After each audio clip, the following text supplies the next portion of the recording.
孙颖莎、王曼玉接坏消息，刘国梁宣布最新决定，将遗憾退出这项比赛。相信大家在最近对国乒运动员们的表现都看在了眼里，从最开始的全运会，到后来的乒超联赛和世乒赛，再到前2天结束的 WTT 世界杯决赛，这些比赛都让国乒队员的实力大大提高。在之前的世乒赛中，孙颖莎凭借着强悍实力一路挺进决赛，但在后期的女单决赛中被王曼玉击败，让很多人意想不到。而王曼玉也通过世乒赛的表现让大家看见了自己的实力。不过后期在 WTT 世界杯比赛中，孙颖莎重新扭转了局势，击败了自己的克星王艺迪，拿到了最后的女单决赛冠军。而王曼玉在这场世界杯比赛中提前被淘汰出局，这更是让人没有想到的。后来王曼玉在接受采访的时候谈到了比赛场地的诸多因素，让很多人认为王曼玉输得很冤，但更大一部分的原因还是在王曼玉身上。而在世界杯比赛中，孙颖莎虽然赢得了这场比赛的胜利，但前期也经过了很努力的集训。在比赛开始之前，刘国梁派出了自己的爱徒陈启，专门培养孙颖莎前3板发球的爆发力。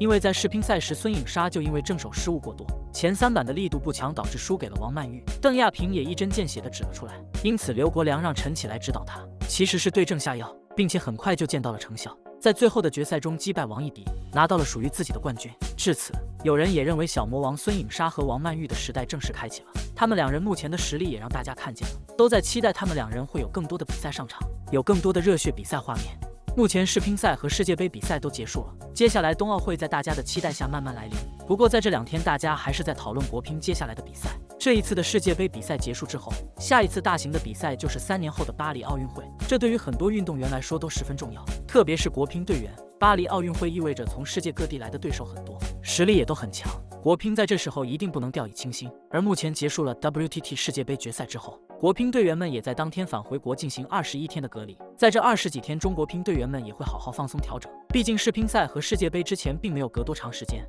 相当于连轴转。而之前孙颖莎在比赛结束后接受采访时也希望自己可以在接下来的时间里好好睡一觉，足以见得他们这次的比赛有多疲惫。不过在最近，有人发现刘国梁意外宣布了一个决定，这个决定也让孙颖莎和王曼玉无缘下一次的比赛夺冠机会。同时大家也忽略了在12月份其实还有一场比赛，而这场比赛也是能很好的锻炼国乒队员们的能力，特别是孙颖莎和王曼玉，对他们增加实力也很有好处。但他们也接到了坏消息，因为在经过深思熟虑下，刘国梁宣布了这个决定，那就是这次国乒队员们将退出12月份的芬兰公开赛，为下一次的世青赛做准备。国际芬兰公开赛的举办时间是在12月2日到12月5日，而12月5日也正好是 WTT 世界杯比赛开始的时间。在之前芬兰公开赛的赛道名字还没有被修改，因此也有人误会国乒队员会参加这次的芬兰公开赛。但其实这个比赛对国乒队员们的加成不大，和世乒赛世界杯相比并没有多少的含金量，就算是冠军在后面也只能拿到100积分。而且该届赛事有成年组男女单和 U21 组男女单4个项目，